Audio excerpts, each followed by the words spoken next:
자, 여러분들 우리 부동산을 활용한 현금흐름 확보 전략 신의 한 수에 있는 요약 내용 보도록 하겠습니다. 자, 우리 처음에 여러분들 부동산과 문태설계 뭐 이런 단어들이 나오죠. 뭐 여러분들이 이제 시험 볼 때 이제 부동산을 활용한 그 현금흐름 확보 전략이라는 요 분의 이제 문제는 그렇게 어려운 문제는 안 나와요. 어려운 문제는 안 나오고 어디에서 나오느냐 뭐 이게 중요한 거죠. 그래서 이런 부분들에 대한 점검을 좀 하는 차원이다. 이렇게 과정을 좀 이해를 해주시기 바랍니다. 자, 우리 처음에 이제 부동산 정책의 변화와 이제 부동산 시장이다. 뭐 이런 말이 나와 있는데요. 자, 어쨌든 뭐 시장이라고 하는 것들은 사람들이 사고 파는 것들을 얘기하죠. 그러니까 수요와 공급이 만나서 이루어지는 것들을 시장이라고 하는데 부동산 시장도 마찬가지로 일반적인 재화 시장과 동일하게 시장이라는 말을 똑같이 쓰는 거고요. 자, 그렇지만 부동산 시장이라는 것들은 여러분들 워낙 소수의 참여자들이 만나서 비공개적으로 거래를 많이 하죠. 그리고 가진 자와 가지지 못한 자, 뭐 이런 정보의 뭐 비대칭성, 뭐 이런 현상들이 좀 많이 일어나요. 그래서 시장이라는 부분들이 이제 실패를 할 수밖에 없다. 그죠? 시장이 완벽하지 못하다라는 거죠. 그래서 실패 요인 뭐 이렇게 할까요? 자, 우리 실패의 원인으로 봤을 때는 결과적으로 보면은 불안전 경쟁 시장이기 때문에 그렇다라는 거죠. 불안전하기 때문에. 자, 그 이유들을 뭐 하나하나 보게 되면은 독과점 현상들이 발생할 수도 있는 거고요. 그렇죠? 아니면 뭐 은밀하게 이것들은 먼저 정보의 비대칭성 뭐 이런 것들도 존재할 수 있는 거고요. 여러 가지 현상들이 많이 존재하는 거죠, 여러분들. 그리고 워낙 소수의 참여자들이 거래를 하다 보니까 이렇게 비공개적으로 되는 경우가 많죠. 자, 또 하나의 문제는 뭐냐면은 이제 외부 효과라는 거죠. 우리가 부동산이라는 것은 말 그대로 부동성, 움직이지 않으니까. 그리고 부동산, 땅이라는 것들은 다 붙어 있잖아요, 옆에. 연접성이라고도 합니다. 계속 붙어져 있다. 그러니까 옆에 영향을 받을 수밖에 없다라는 거죠. 이게 바로 이제 외부 효과라고 합니다. 그래서 외부 효과 중에서 긍정적인 외부 효과도 존재하지만 부정적인 외부 효과도 존재하겠죠. 그래서 이제 외부 경제다 또는 외부 불경제다 이런 표현을 써요. 자, 이런 것들이 다 경제건 불경제건 완벽하지 못하기 때문에 나타나는 현상이다라는 거예요. 완벽하면은 하나 더하기 하나는 2가 돼야지 완벽한 거죠. 이걸 가지고 완전 경쟁, 완전한 시장이다 이렇게 얘기를 하는데 하나 더하기 하나 하니까 3이 됐다. 오히려 더 좋을 수도 있겠지만은 불안전하기 때문에 그런 현상들이 발생한다라는 겁니다. 불경제도 마찬가지인 거고요. 자, 이거 이외에도 뭐 여러 가지 요인들이 있겠죠. 그렇죠. 뭐 무임승차의 문제, 뭐 부동산 뭐 공원 같은 거 세금 안 내시는 분들 무료로 다 이용하잖아요. 원래 완벽하면은 시장이 정당한 대가에 정당한 보상 뭐 이렇게 이루어져야지 말이 되는 건데 그렇지 않다. 그러다 보니까 이게 바로 이제 시장 실패 원인이 되는 거고 시장 실패를 하니까 그대로 둘 수가 없는 거죠. 그러니까 정부가 개입할 수밖에 없다라는 거죠. 정부가 부동산에 개입한다라는 거예요. 이게 바로 정부 개입의 부동산 정책의 우리 경제적 논리다 이렇게도 얘기합니다, 여러분들. 자, 어쨌든 뭐 이런 부분들이 뭐 시험 문제에 뭐 나올 가능성이 그렇게 크지는 않지만은 여러분들이 뭐 이해 정도 차원에서 한번 보시면 된다라는 거예요. 자, 다음에 부동산 시장과 관련된 부분에 대해서 우리 이제 정부 정책들이 나오게 되는데 정책을 논하기에 앞서서 그렇죠? 일단 교재가 이제 개정되면서 새롭게 들어간 파트가 또 하나 있어요, 여러분들. 시장이라는 것들은 우리가 경제적인 측면에서 보게 되면은 수요와 공급의 논리를 가지고 이렇게 얘기들을 하는 거죠. 수급 상황이 원활하지 않죠, 이제 부동산이라는 것들은. 그래서 경제 논리와 관련된 부분들에 대해서 이제 추가적으로 나온 부분이 있는데, 자, 일단 밑으로 쭉 내려가서 우리 각 정권별 정책들을 넘어갈게요, 여러분들. 쭉 넘어가셔가지고 어디를 좀 보실 거냐면은 그 2번이에요. 우리 111페이지입니다. 부동산 시장에 영향을 미치는 주요 변수 해서 우리나라의 인구 증가율. 뭐 인구 증가가 여러분들 어느 순간 되면은 이제 꺾이게 되죠. 저출산이다 보니까. 그렇죠? 그리고 도시화 현상들이 아직도 계속적으로 이루어지고 있죠. 뭐 귀농 귀촌도 많이 하고는 있지만은 뭐 그렇지는 않죠. 우리 농촌화라는 표현은 바람직한 표현이 아니고요. 도시화 현상. 그러니까 수도권 내 도시 내 땅값이 많이 오르고 사람들이 많이 몰리고 부동산에 대한 수요 특히 주택에 대한 수요, 뭐 이런 것들이 많이 늘어나는 그런 추세에 있다. 뭐 이런 것들을 좀 보시면 되는 거고요. 자, 다음으로 여러분들 인구 고령화라는 말이 나와 있는데 이제 고령화의 척도를 잠깐 언급 안 할 수가 없습니다, 여러분들. 고령화를 따질 때는 전체 인구 중에서 65세 이상이 차지하는 비중을 가지고 판단하는 거예요. 65세 이상의 그 연령층을 우리는 노인 인구다, 노인이다, 뭐 이렇게 보겠다는 얘기죠. 60세가 아니라 65세. 자, 요 비중이 차지하는 비중이 여러분들 7%가 넘느냐, 아니면 14%가 넘느냐, 아니면 20%가 넘느냐에 따라서 그 사회에 이름을 붙이죠. 그래서 7%가 넘는다라고 하면은 뭐뭐화되고 있다라고 해서 고령화 사회 이렇게 얘기를 하는 거고, 자, 우리 14% 최 2배예요. 2배가 넘는 순간 이제는 화자가 빠지겠죠. 그래서 고령사회 이렇게 명명을 하는 겁니다. 현재 우리나라는 여러분들 고령사회예요. 고령사회에 진입됐던 게 2017년도 8월 달 그 이후로 고령사회가 됐죠. 자, 그리고 앞으로 얼마 안 남았어요. 우리 책에서는 뭐 2030년 정도를 바라보고 또는 2028년을 이렇게 바라보는 그런 책들도 있고 많이 있는데, 엄밀히 따지면 여러분들 그 추이를 보게 되면은 2026년 정도로 예측하는 그런 통계가 많이 신빙성이 있습니다. 그래서 앞으로는 여러분들 5명 중에 1명은 노인이 되는 사회, 이게 이제 초고령 사회다 뭐 이렇게 얘기를 하는 거죠. 그래서 이 고령화 사회를 얘기하는 거 요 정도 좀 체크 정도만 해두시기 바라고요. 자, 다음이에요, 여러분들. 수요와 공급과 관련된 부분이 이제 나와 있는데, 이제 경제학적인 얘기를 좀 하려고 해요. 이 부분이 이제 시험 문제 나올 가능성이 좀 높기 때문에 그렇다라는 겁니다. 그래서 수요와 공급이라고 하는 것들은 여러분들 경제학적인 얘기죠. 수요라는 것은 가격이 오르면 사람들은 많이 안 사죠. 그리고 가격이 내리면 사람들은 많이 사겠죠. 그래서 요 가격과 수요량과의 관계를 보게 되면은 가격이 오르면은 수요량이 줄고 가격이 내리면은 수요량이 늘어난다. 이게 이제 반비례 관계다, 역의 관계다 이렇게 얘기합니다. 이게 바로 수요 곡선, 디맨드라고 하죠. 자, 이거에 비해서 여러분들 공급이라고 하는 것들은 가격이 오르면은 이윤, 마진이 많이 남으니까 사람들이 공급을 많이 하고 싶어 할 거예요. 생산자 같은 경우에는 가격이 싸면은 이익이 안 되니까 공급이 줄겠죠. 그래서 우리 가격과 공급량과의 관계는 이렇게 정의 관계, 비례 관계를 그리고 있습니다. 서플라이. 그렇죠? 그래서 여기서 만나는 점이 이제 균형 가격이 되는 거고, 균형 수급량이 돼서 경제가 이런 식으로 수요와 공급, 수요자와 공급자 간에 부동산도 마찬가지죠, 여러분들. 자, 이런 식으로 거래가 되는 시장을 이제 부동산 시장이라고 하는데, 이게 완벽하지 못하다라는 거예요. 그러면은 이 수요와 공급과 관련된 부분들을 조금 더 들여다보자라고 해서 이제 교재가 새롭게 나온 부분이 있어요. 자, 여기서 나온 것이 뭐냐라는 거죠. 자, 그러면 언제 이 가격이 변하느냐, 아니면 수요 공급량이 양이 변하느냐, 뭐 이거 관련된 부분을 언급할 때, 물론 가격의 변화에 따라서 이렇게 수요 공급이 변하는 것들, 즉 요 이제 곡선이라고 하면은 요 선상에서 움직이는 거예요. 선상에서 가격이 비싸면은 수요량은 줄고, 그렇죠? 싸지면은 수요량은 늘고, 뭐 이런 식으로 요 선상에서 변하는 이런 것도 있지만은 가격은 그대로지만은, 그렇죠?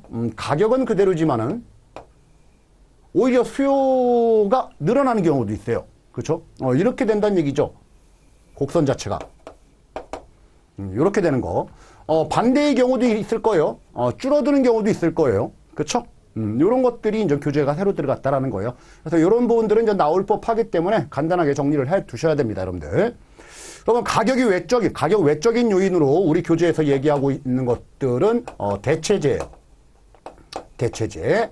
자, 우리 대체제라고 하는 것들은 예를 들어서 보죠, 여러분들. 우리 주택이라고 한번 가정해 볼게요. 주택에 대한 수요 공급, 수요적인 측면을 봤을 때 수요의 대체제 이렇게 보죠. 자, 우리 연립주택과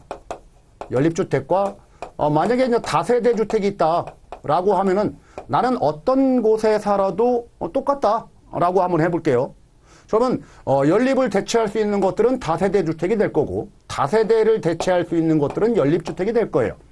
이런 것들이 이제 대체관계, 대체제라고 얘기하고, 우리 부동산 가지고 얘기하니까 조금 어색하면은 여러분들 내가 이제 갈증이 납니다. 갈증이 날 때 뭔가를 청량음료를 먹고 갈증을 해소하고 싶어 하는 거죠. 그때 사이다와 콜라, 그쵸? 사이다와 콜라가 있다. 그러면은 아무거나 상관없다라고 하면은 대체관계에 있다 이렇게 얘기를 합니다. 그죠? 이렇게 해서 우리 대체제를 공부할 때는 여러분들 부동산 가지고 예를 들어서 공부하는 것보다 오히려 일반적인 재화를 가지고 이렇게 예를 들어서 공부하는 게 훨씬 더 쉬울 수도 있습니다. 자, 만약에 자, 우리 사이다 가격이 한 병에 1,000원이고 콜라도 한 병에 1,000원이다 라고 했으면은 어떤 거 마셔도 똑같죠, 여러분들. 그렇죠? 물론 기호에 따라서 사람들이 다를 수는 있겠지만 그런 거 무시하고 똑같다라는 가정하에 자, 대체관계에 있는데 만약에 사이다를 볼게요. 요 사이다. 내가 관심이 있는 건 사이다예요. 자, 그러면 사이다의 대체제, 콜라의 가격이 오른다. 2,000원이 됐다라는 거예요. 그러면 여러분들 당연히 콜라는 가격이 비싸니까 콜라에 대한 수요는 떨어질 거예요. 그렇죠? 비싸니까 가격이 오르면 수요량은 떨어진다. 그렇죠? 근데 나는 지금 1,000원 그대로인데 사람들은 콜라 안 사 먹고 다 사람들은 이쪽으로 오겠죠? 그렇죠? 그래서 나 가격, 사이다의 가격은 1,000원 그대로인데 오히려 수요량이 증가하더라라는 거예요. 어떻게 보면 여러분들 상대적인 효과 때문에 발생하는 그런 현상들이 되는 거죠.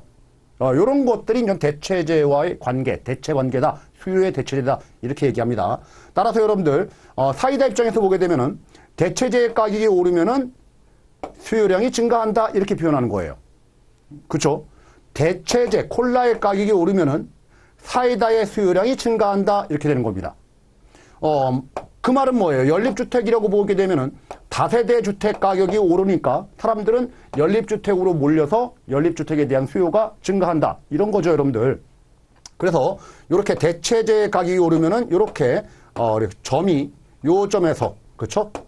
요 점에서 요 점으로 이렇게 이동을 하더라라는 거예요. 이동을 한다. 자, 수요량이 오르니까 사람들이 많이 몰리니까 가격은 또 조금 있다가는 또 오르겠죠, 여러분들. 그렇죠? 자, 이런 것들을 이해하시라는 얘기입니다. 그래서 방향성을 묻는 문제가 나올 수가 있으니까 이런 거 좀 체크하시라는 얘기죠. 어떤 식으로 문제가 나올까요? 부동산의 수요의 대체제 가격이 상승했을 때 해당 재화의 해당 부동산의 수요량은 감소한다. 그럼 틀리죠. 증가한다. 이래야지 맞죠, 여러분들. 자, 다음 여러분들 우리가 이제 보완제라는 게 나옵니다. 우리 교재에 보게 되면은 보완제. 두 번째, 이제 보완제. 우리가 보완제와 관련된 부분에 대해서 부동산 쪽에서 언급하기가 상당히 조금 어려운, 이해하기 조금 어려운 그런 내용들도 있어요. 하나의 이제 패키지라고 보시면 돼요. 하나의 부동산을 사는데 다른 것들도 사야지만이 하나의 완성품이 돼버리는 거예요. 예를 들어서 집을 사는데, 그쵸? 연립주택을 사는데 해당되는 그 공간에 주차 공간도 무조건 사래요. 뭐 이런 것들인 거죠. 여러 가지 이제 결합돼야지 하나가 완성되는 거. 자, 그래서 부동산 쪽으로 예를 들지 말고, 자, 이런 것들은 여러분들 우리 재화 쪽으로 한번 보시죠. 뭐 왼쪽 신발이 있으면 오른쪽 신발이 있어야 되는 거죠. 그렇죠? 바늘이 있으면 실이 있어야 되는 거고요. 이런 것들이 여러분들 보완제의 관계다라는 겁니다. 보완제의 관계. 그러면 우리 전통적으로 경제학에서는 여러분들 보완제를 뭐로 비유를 많이 하는 거냐 봤더니 커피와 설탕을 가지고 많이 비교합니다. 어떤 걸 얘기하고 싶은 거예요? 커피 먹는데 그냥 커피는 안 먹고 설탕 커피를 꼭 먹어야겠다라는 거죠. 그렇죠? 그래서 이런 식으로 했을 때 커피에 대한 가격은 똑같아요. 지금도 변화가 없어요. 그런데 설탕에 대한 품귀 현상으로 설탕 가격이 폭등했다라고 하면 사람들은 설탕을 많이 안 먹겠죠. 부담되니까. 그렇죠? 그 말은 커피 먹을 때 설탕이 반드시 들어가니까 커피에 대한 수요도 당연히 떨어질 수밖에 없다 이거예요. 이게 바로 보완제와의 관계입니다. 그래서 보완제는 여러분들 해당 재화를 보면은 해당 재화의 가격이 변한 게 아닌데 보완제의 가격이 상승함으로 인해서 오히려 같은 동반 효과가 나타나는 거죠. 그렇죠? 그래서 커피에 대한 수요도 줄어드는 그런 현상들인 거죠. 그래서 여러분들 대체제와 보완제는 설명이 좀 반대로 얘기해야 돼요. 그렇죠? 보완제의 가격이 상승하니까 해당 재화의 수요량은 감소한다 이래야지 맞죠. 이쪽은 증가한다 이래야지 맞는데, 그죠? 이게 나중 되면 헷갈려요, 그죠? 헷갈리니까 이런 부분들을 조금 유념해 두셔라라는 겁니다. 자, 그리고 또 하나 우리 교재에서 설명하고 있는 것들은 뭐냐라는 거죠. 이건 다른 재화의 가격의 변화를 본 거고요. 또 하나는 여러분들 소득 변화와 관련된 부분을 보는 거예요. 소득. 소득이 만약에 늘어난다라고 하면은 여러분들이 돈을 많이 벌면은 뭐 물건들 많이 사겠죠. 더 좋은 물건들 사고. 그렇죠? 당연한 겁니다. 소득이 증가하는 만큼 소비도 증가하게 돼 있고 수요도 증가하게 돼 있는 거죠. 그래서 소득이 증가하면 여러분들 당연히 해당 재화의 가격은 똑같은데 변화가 없지만은 수요가 늘어나는 게 맞아요. 그죠? 이런 것들을 우리는 정상재다 이렇게 얘기합니다. 정상적인 재화라고 하면은. 그런데 여러분들 오히려 수요가 줄어드는 경우도 있어요. 소득이 늘어나면서. 이런 것들을 우리는 열등재다 이렇게 얘기합니다. 열등재. 이 재화가 어떤 재화이길래 열등재일까요? 우리 사람들이 돈을 많이 벌게 되면은 그 전에 돈이 없을 때 자주 쓰던 것들, 그렇죠? 돈 많이 벌면은 그런 것들을 아예 안 쓰는 경우도 존재할 수 있다.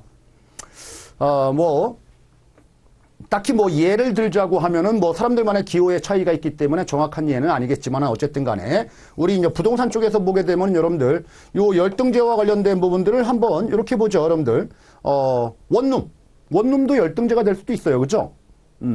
돈을 많이 벌면은 원룸에 살 필요 없고 빌라라든지 더 확장을 하겠죠. 이해됐나요? 그런데 아예 소득이 없는 사람이라고 하면은 소득을 증가시키면 원룸에 대한 수요가 늘어난다. 그리고 그 사람한테는 또 정상재가 될 수도 있는 거고요. 그죠? 아니면 여러분들 우리가 이제 반지하 주택 같은 경우 있죠. 반지하 주택. 그죠? 소득이 없을 때는 살아야 되겠지만 소득이 증가하면은 반지하로 안 가죠. 이런 것들을 우리는 열등재에 비유해서 이해를 하시면 될 걸로 보이네요. 자, 요 정도가 우리 교재가 이제 새롭게 들어간 내용들이다라는 거예요. 그러면은 요 부분이 이제 시험 문제에 분명히 또 한번 언급은 되겠죠. 그래서 요 부분 좀 체크하시라는 얘기입니다. 다시 이제 앞쪽으로 오셔가지고 여러분들 이제 부동산 정책 쪽에서 이제 시장에서 시장이 실패하니까 정부가 이제 부동산 정책을 쓴다라고 했는데, 자, 우리 교재가 보면은 상당히 조금 혼란스럽게 막 돼 있어요. 그래서 교재의 내용들을 완벽하게 다 읽을 필요는 굳이 없습니다. 각 정권별 부동산 정책들의 변화 방향 이런 것들이 시험 문제에 등장하고 그런 경우는 없으니까. 자, 어쨌든 여러분들 우리 이제 90년대 초반에 이제 93년도죠. 93년도에 이제 김영삼 정부가 들어섰죠. 그리고 98년도에 여러분들 그렇죠. 이제 김대중 정부가 들어섰죠. 우리나라 5년 대통령 임기가 이제 5년이니까 그렇죠. 그리고 여러분들 2003년도에 누가 들어섰죠? 이제 노무현 정부가 들어섰죠. 2008년도에는요. 그렇죠. 여러분들 우리가 이명박 정부가 들어섰죠. 그리고 2013년 먼저 박근혜 정부가 들어섰죠. 그렇죠. 그리고 2018년 해야 되는데 그렇죠. 17년 탄핵 사태가 일어났으니까 그렇죠. 이때 우리 이제 문재인 정부가 들어섰죠. 그리고 2022년 이때 윤석열 정부가 들어섰죠. 자, 우리 이제 부동산이라고 하는 것들은 여러분들 정부의 이제 정책하고도 연결이 되더라라는 것들의 이제 흐름을 이해를 하셔야 되는데, 자, 어쨌든 우리가 기억나는 역사상으로 오래된 역사는 아니지만 과거 사례를 보게 되면은 요때 여러분들 요때 97년도 98년도가 어떤 해죠? IMF 터졌던 시기죠. IMF 경제가 상당히 안 좋았다라는 거예요. 그러면은 이 흐름을 여러분들 좀 잡으시면 돼요. 경제가 이때는 좋았지만 꼬꾸라졌다라는 거죠. 꼬꾸라졌다가 다시 이제 부양돼서 또 올라가겠죠. 이런 식의 이제 우리 경기 변동과 관련된 부분을 좀 보시면 되는 겁니다, 여러분들. 자, 그러면은 이 김대중 정부에서는 경기가 상당히 침체했던 시기에 어떤 정책을 썼을까요? 부양 정책을 썼겠죠. 끌어올려야 되는 정책을 써야 될 수밖에 없는 거죠, 여러분들. 그쵸? 자, 그리고 요때 한번 볼까요, 여러분들? 2008년도, 2009년도 상반기 때가 글로벌 금융 사태가 발생했던 그런 시기예요. 경기가 상당히 안 좋았다라는 거죠. 경기가 상당히 안 좋았다. 자, 그러면 이거 끌어올리려면은 무슨 정책을 써야 돼요? 부양 정책을 쓸 수밖에 없었다라는 거죠. 부동산도 마찬가지입니다, 여러분들. 그죠? 자, 그런데 부동산 경기도 이런 식의 흐름을 타고 왔는데, 자, 이때 썼던 정책은 여러분들 아무래도 이제 이명박 전 대통령. 자, 이분 같은 경우에는 기업가 출신이다 보니까 그렇죠. 부동산에 한정된 정책보다는 과거 경제 사례를 토대로 해가지고 뭐 뉴딜 정책이다 뭐 이런 일환으로 4대강 사업 뭐 이런 것들을 벌인 그런 정권이 되는 거죠, 여러분들. 자, 어쨌든 이런 형상을 보게 되면은 이렇게 움직이고 있다라는 거예요. 근데 이때는 여러분들 그렇죠. 점점 이렇게 되고 있죠. 사이클이 점점 이렇게 이 폭이 지금은 여러분들 각 정권별로 이 폭이 이렇게 심하게 요동치고 있지는 않아요. 그런 형국을 좀 보이고 있다. 그래서 전반적인 좀 흐름을 이해하라라는 차원으로 보시면 될 것 같아요. 자, 그러면 여러분들 각 정권별 우리 주요 특징 정도만 좀 체크하시죠. 자, 우리 김영삼 정부와 관련된 부분들은 경기가 너무 좋다 보니까 그쪽 부동산 시장에 무슨 투기 세력들 막 이런 것들이 좀 심하고 물밑 작업들 막 심하다 보니까 김영삼 정부가 드러낸 것 정책은 여러분들 이거 억누르는 정책이 필요했던 거예요. 마구잡이로 억누르면 좀 안 되겠다 싶으니까 이걸 이제 양성화시키는 거죠. 음지에서 거래하고 투기, 암시장 존재했던 것들을 표면 위로 노출시키자. 그러면은 여러분들 다 드러나니까 사람들이 좀 잠잠해지겠죠. 그러는 정책으로 가장 대표적인 게 여러분들 실명제예요. 실명제. 그래서 금융실명제, 부동산실명제. 그죠? 이거를 처음으로 했던 정권이 바로 김영삼 정부입니다, 여러분들. 자, 그리고 노무현 정부 시절에도 여러분들 이 부동산 시장이 너무 이렇게 하다 보니까 이것도 억눌러야 되겠죠? 억눌러요. 노무현 정부. 자, 요때 정책으로 썼던 게 뭐냐면 여러분들 실거래가 제도예요. 실거래가. 이건 뭐냐 도대체. 과거에는 여러분들 부동산을 양도하게 되면은 양도소득세를 냈겠죠. 그러면 양도소득세는 내가 만약에 10억에 팔았다 그러면 10억에 내가 팔았어요 라고 해서 세금 내는 사람들이 과거에는 있었을까요? 그거보다 더 적은 금액으로 신고해서 세금 줄이려고 많이 했겠죠, 여러분들. 그렇죠? 자, 그러다 보니까 노무현 정부 시절에는 우리가 부동산 이전, 소유권 이전 등기를 하잖아요. 등기할 때 등기부에 너 얼마 주고 샀는지 다, 그렇죠?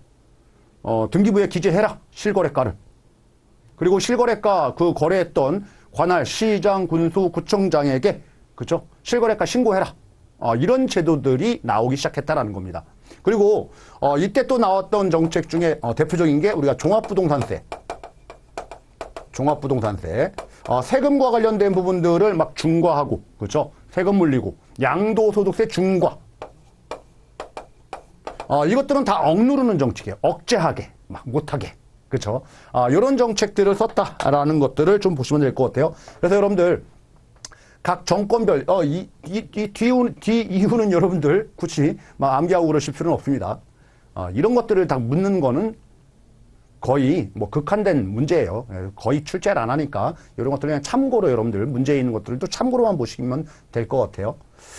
자, 어쨌든 간에 중요한 것들은 뭐 요 정도 여러분들 두 정권에서 썼던 정책들 뭐 요 정도 좀 보시면 되는 거고, 자, 어떤 게 억제 정책이냐 어떤 게 부양 정책이냐 이거 정도는 구분할 줄 아시면 되는 거예요. 구분. 시장이 지금 너무 안 좋다 그러면 부양 정책을 써야 되고, 완화 정책, 그죠? 뭐 세금 줄여주고 취득세 면제해주고, 아니면 가지고 있어도 재산세라든지 종합부동산세 깎아주고, 거래가 좀 원활하게 돼야 되니까 파는 사람은 원활하게 팔 수 있게 양도소득세도 감면해주고, 막 이런 정책들이 나오게 되는 거죠. 부양하려면. 우리가 억제하려면은 세금을 막 중과하고 제한을 두고 막 이런 정책들이 나오겠죠. 그래서 여러분들 각 정권별 우리가 부동산 정책과 관련된 흐름들이 교재에 나오지만 참고다. 참고로만 좀 보시자라는 것들을 지금 말씀드리고 싶은 거예요. 자, 그래서 그 부동산 정책과 관련된 부분들은 여러분들 쭉 한번 훑어보시면 되는 거고, 쭉 넘어가겠습니다. 자, 우리 112페이지 가셔가지고 3번 베이비 부모 은퇴와 부동산 시장 이런 말 나옵니다. 베이비 부모라고 하면 딱히 여러분들 뭐 제도적으로 정해놓은 것들은 없어요. 우리가 1950년대 한국전쟁을 겪고 나서 여러분들 상당히 우리나라 이제 피폐해지고, 그렇죠? 많은 사람들이 죽었잖아요. 그러다가 이제 경제 개발 5개년 계획하면서 으쌰으쌰 하면서 뭐 새마을 운동이라는 것들도 하고 이런 식으로 해서 이제 경제 발전을 이루기 시작을 했죠. 그게 바로 이제 60년대 전후에 그쵸? 인구를 많이 낳았다라고 해서 요때 세대들을 1차 베이비 부머 이렇게 얘기합니다. 그래서 뭐 58년생부터 뭐 62년, 63년 뭐 한 2, 3년 잡으시면 돼요. 정확하게는 안 잡으셔도 상관없습니다. 그렇죠? 그러다가 이제 70년대 돼서 요때도 이제 전후 해가지고 그렇죠? 뭐 68년생부터 뭐 72년생 뭐 이렇게 해도 되겠죠? 아니면 67년생부터 73년생 상관은 없습니다, 여러분들. 요때 또 많이 태어났다라는 거예요. 많이 태어난 세대들을 우리는 베이비 부머 이렇게 얘기를 하는 거고 요게 1차, 요게 2차 베이비 부머 세대들이다라고 보시면 되겠죠.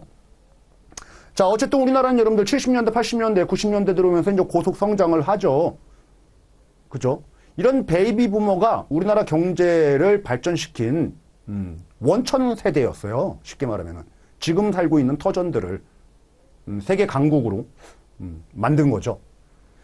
이런 베이비 부머 세대들은 여러분들 결과적으로 뭐가 있다는 얘기예요? 재력이 있다는 얘기예요. 돈이 있다. 그러니까 이제 부동산에 대한 수요도 여러분들 넓은 평형에 좀 과시욕도 있었고요. 그죠? 이런 세대들이다. 충분한 능력이 있는 세대들이다. 근데 이런 세대들의 우리가 자녀들이 있죠. 자녀들을 우리는 에코 세대다 이렇게 얘기하죠. 베이비 부모가 아니라. 자, 이런 세대들은 이제 부모님 밑에서 풍요로운 생활을 하는 세대들이 바로 이제 에코 세대다 뭐 이렇게 얘기합니다. 물론 우리가 부모님 베이비 부모처럼 여러분들 뭐 재력이 많고 그렇지는 않아요. 부동산을 꼭 사야 되겠다 뭐 이런 열망도 베이비 부모 세대만큼 엄청난 건 아니죠, 여러분들. 자, 그런데 이제 베이비 부모 세대들이 이제 나이가 들어가지고 뭐 60년생이다라고 하면은 지금 여러분들 24년 또는 25년이다, 2024년이다라고 하면은 지금 몇 살이에요? 65세잖아요, 65세. 그쵸? 65세. 은퇴했죠. 자, 요런 70년생이다라고 하면 2024년 하면은 뭐예요? 55세잖아요. 이제 곧 은퇴죠. 곧 은퇴. 뭐 빨리 명예퇴직이라든지 뭐 이런 제도들을 운영하는 회사 같은 경우에는 벌써 은퇴하신 분들도 계시는 거고요. 그래서 이런 세대들이 이제 은퇴를 하고 있다라는 거죠. 그렇다는 얘기는 이런 베이비 부모 세대들이 가지고 있는 부동산들이 많이 있을 것이다. 그래서 가계 조사를 해보니까 그렇죠. 가족의 자산 구성 내역 중에서 특히 주택, 그렇죠. 부동산, 실물 자산이 차지하는 비중이 금융 자산보다 훨씬 더 많더라. 오죽하면 뭐 70%가 넘다. 뭐 이런 얘기까지 합니다. 그러면은 이 노후 생활에서 소득이 없는 상황에서 뭐예요? 그쵸. 노후 준비를 하려면은 현금 흐름, 연금식의 그런 현금 흐름들이 창출이 돼야 되는데 금융자산 가족은 부족할 수 있으니 이런 부동산을 활용해 가지고 현금 흐름 확보 전략이 좀 필요하다라는 거죠. 그리고 다 자녀들 출가시키고 그랬다라고 하면은 너무 넓은 평형에 사는 것들은 관리비라든지 여러 가지 차원에서 문제점도 노출된다라는 겁니다. 그리고 또 하나는 여러분들 이런 자녀들이 바로바로 취업하고 결혼하고 하면은 별 문제가 없겠지만은 여러분들 공부하셨던 그죠 부모님 품에서 계속 자라고 있죠. 나이가 30, 40, 50이 돼도 결혼도 안 하고 이런 세대들을 우리는 캥거루 이렇게 얘기하죠. 캥거루 부모님 캥거루 뱃속에서 자녀가 계속 있다라는 거 그렇죠. 그러다 보니까 아니면 또 늦게 출산, 늦게 결혼해가지고 늦둥이로 늦게 출산해서 아직 자녀가 대학교 다니고 있고 뭐 이런 형국일 수도 있는 거고요. 돈 들어갈 일이 또 존재하는 건데 은퇴하고 나면 여러 가지 캐시플로우 확보를 해야 되는데 그렇죠? 지금 기존에 가지고 있던 부동산을 적절히 활용한다라고 하면은 충분히 이런 것들을 대응할 수 있는 그런 전략들이 나올 것이다라고 해서 관심들을 가지게 되는 거죠, 여러분들. 그래서 이 부분 이해 정도 해두시면 됩니다. 그래서 뭐 과거 기출문제 보게 되면은 베이비 부모 세대보다는 에코 세대가 부동산에 대한 열망, 수요에 대한 열망과 구매하고자 하는 구매력이 훨씬 더 높았다. 뭐 이거 잘못된 말로. 그렇죠? 이거 나온 적도 있으니까 그런 것들 여러분들 좀 체크를 해 두시면 될 것 같아요. 자, 다음으로 여러분들 제2절에 수익용 부동산 투자를 통한 은퇴 설계 전략 해가지고 완전 주거용 부동산을 얘기를 합니다. 이 주거용 부동산을 수익용 부동산으로 보는 이유가 과거에는 실거주 목적이기 때문에 이 주택을 가지고 돈벌이를 한다? 뭐 별로 관심이 없었죠. 과거에는 여러분들 주택이라는 것들은 사면 집값이 오르고 팔면 시세 차익을 얻고 자, 그게 다였어요. 근데 요즘은 여러분들 주택시장이 약보합세, 그렇죠? 안정화 시기에 지금 접어든 때다 보니까 이 주택을 사서 돈을 벌겠다? 이게 상당히 좀 어렵죠. 시대 차익을 얻는다라는 것은. 자, 그러다 보니까 우리가 베이비 부모 같은 경우에는 넓은 평형, 집이 많다라고 하면은 이 집을 가지고, 그렇죠? 팔아도 되겠지만은 여기서 꾸준하게 현금 흐름을 확보할 수 있는 전략으로는 월세, 그렇죠? 이런 개념으로. 그래서 우리나라 시장은 매매 시장에서 전세 시장으로, 전세 시장에서 우리가 전월세, 그렇죠? 월세, 전세 조금 끼고 월세, 뭐 이런 시장으로 이제 흐름이 좀 바뀌고 있다라고 해서 이제 교재에 나오는 거죠. 그래서 여러분들 우리 주택시장과 관련된 부분이 이제 과거부터 지금까지 어떤 식으로 변천해 왔는지를 우리가 교재에서 표로도 나와 있고요. 여기 요약집에도 나와 있죠. 그래서 60년대, 70년대 같은 경우에는 여러분들 단독주택 중심이었다. 단독주택. 아파트도 없었죠.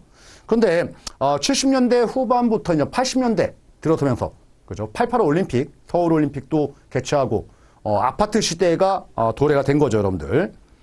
자, 그러다가 이제 2000년대 들어서면서 여러분들 주상복합 아파트, 중대형 아파트 시대가 도래됐다. 2000년대 중대형. 자, 요런 사람들이 태어나가지고 여러분들 지금 2000년이라고 하면은 2000년이라고 하면 몇 살이에요? 40대잖아요. 40대. 40대는 중년이죠. 중년. 그렇죠? 회사 내에서도 충분한 입지를 차지하고 있고, 그러면 여러분들 40대니까 한 40평에 살아야죠. 그쵸? 과거 생각하면은. 그러니까 소형, 평형의 아파트에 대해서 관심이 없었다라는 거죠. 중대형 아파트, 40평, 50평, 60평, 이런 거, 부의 과시, 뭐 이런 것들이 필요했던 시기였다 보니까, 중대형 아파트가 많이 들어서게 되는 겁니다, 여러분들. 학군도 중요시하고요. 자, 그러다가 이제 10년이 더 지난 다음에 2010년 되니까 여러분들, 다시 이제 중소형 아파트 시대로 다시 턴합니다. 2010년 되니까. 정신 차린 거죠. 그렇죠? 정신 차린 거예요. 굳이 이렇게 큰 아파트가 필요 없더라라는 거죠. 50대 되니까 생각해보니까 이거 자녀들도 다 출가하고 아무도 없고, 그렇죠? 관리비도 문제고, 그리고 이 아파트를 구매할 때 대출받은 것들도 부담스럽고, 그렇죠? 은퇴 이후에는 큰 아파트가 필요 없다. 이제 실소 있게 중소형 아파트 이런 시대가 도래가 된 겁니다, 여러분들. 자, 그리고 이제 2020년대, 지금이죠, 여러분들. 지금 같은 경우에는, 인구가 이제 슬슬, 저출산 현상들도 발생을 하고 있고요. 노인 인구가 많이 증가하는 거죠, 여러분들. 그러다 보니까, 1인 가구 시대. 우리나라 같은 경우는 여러분들, 그, 세대를 보게 되면은, 가구의 구성 인원을 보게 되면은, 1인 가구 또는 2인 가구. 우리 2인 가구란 얘기는 결혼해서 아이를 출산을 안 하고 살든지, 아니면은 결혼했다가 뭐 이혼하는 경우도 있고요. 자, 요런 비율. 1, 2인 가구, 즉 2인 가구 그 이하를 얘기해요. 전체 가구에서 차지하는 비중이 50%가 넘습니다, 여러분들. 우리나라가. 이 정도로, 그죠? 뭐 이렇게 중소형도 필요 없어요. 작은 거 하나만 있으면 돼요. 이런 시대가 되고, 노인 되면 어떻게 돼요? 노인 인구가 증가하다 보니까. 그죠? 노인들이 살 수 있는 그런 주택이라든지 그런 것들에 대한 수요가 증가할 수밖에 없겠죠. 아직 뭐 사회적으로 그런 것들이 여러분들 뭐 표면화되고 뭐 우리가 봤을 때 많이 없는 것처럼 보이지만 이게 급속도로 여러분들 성장을 할 거다 이렇게 예측을 하고 있어요. 그래서 2020년대는 여러분들 노인 가구라든지 1인 가구 시대가 곧 온다. 그리고 왔다 이렇게도 얘기하고요. 자, 다음으로 우리 그 밑에 여러분들 2번에 주택의 수요 공급의 내부 요인과 외부 요인 이런 말 나와 있는데요. 자, 이거 시험 문제 몇 번 나왔어요, 여러분들. 몇 번이나 출제했습니다. 뭐 우리 교재에서 출제할 만한 것들이 그렇게 많이 없어요. 없다 보니까 자주 나왔다. 그래서 여러분들 내부적 요인에 따라서는 생애 주기, 그러니까 우리 집 내부 사정에 따라서 이제 큰 집으로 가야지, 집을 줄여야지, 아니면 아파트를 사야지, 연립해서 살아야지, 아니면은 시골에 가서 귀농해야지, 귀농주택을 사야지, 뭐 이런 것들에 대한 그런 변화를 얘기하는 거죠. 수요와 관련돼서. 그래서 그 가구의 내부 사정에 따라서 사이클에 따라서 바뀌겠죠, 여러분들. 생애 주기. 그리고 현 주택에 대한 불만이라든지 주택 선호라든지 직장을 옮긴다, 주거 환경 변화. 자, 요건 내부적인 요인으로 보는 거고. 자, 우리 외부적인 요인에 따라서는 경제 정책이라든지 인구 정책, 주택 정책 다 정부의 정책과 관련된 거죠. 그리고 주택 경기, 요것들은 여러분들 뭐예요? 경제 흐름에 따라서 바뀌는 거지 내 내부의 문제가 아니죠. 자, 마지막으로 소득 수준. 이 소득 수준도 어찌 보면은 여러분들 내부의 문제일 수도 있어요. 그죠? 내가 월급이 많다, 적다, 이거에 따라서 주택에 대한 수요도 바뀔 거예요. 내부적으로. 자, 그런데 우리 교재에서는 이걸 외부적 요인으로 봤어요, 여러분들. 그래서 이런 부분 좀 체크하시란 얘기예요. 소득 수준과 관련된 부분들은 내가 마음대로 통제하지 못한다. 뭐 이런 개념으로 본 것 같아요. 통제할 수 있는 거와 통제하지 못하는 거. 그렇죠? 그러면 우리 내부적인 요인에서 여러분들 주거 환경의 변화라고 해서 환경 변화 이거 내가 통제하지 못하는 거 아니냐? 뭐 이렇게 또 볼 수 있는데, 자, 어쨌든 우리 교재에서 쓴 저자라고 하죠. 저자의 의견이니까 우리 교재 범위가 시험 출제 범위다 보니까 이런 부분들은 내부 요인, 외부 요인 여러분들이 좀 체크하셔가지고 비교를 좀 해두시면 되겠습니다. 자, 다음 여러분들 경제 환경 변화에 따른 주택시장의 변화 해가지고 뭐 저금리 상황이 지속된다, 주택가격 하락, 상승이 둔화되고 있다. 그래서 전세에서 반월세, 월세 시장으로 이렇게 지금 변화하고 있다. 뭐 이런 것들이 나와 있네요. 뭐 이렇게 어려운 내용은 많이 없죠. 자, 다음으로 여러분들 페이지 넘기셔가지고 두 번째 우리가 수익용 부동산 유형별 특징과 투자 전략 이런 부분이 나와 있는데요. 자, 우리 앞부분 전반 부분 이렇게까지만 좀 보시고 잠깐 쉬었다가 그렇죠? 우리 주택이라든지 이런 것들에 대해서 투자 전략까지 좀 연결시켜야 되는 거니까 잠시 쉬었다가 다음 시간에 뒤쪽을 또 알아보도록 하겠습니다.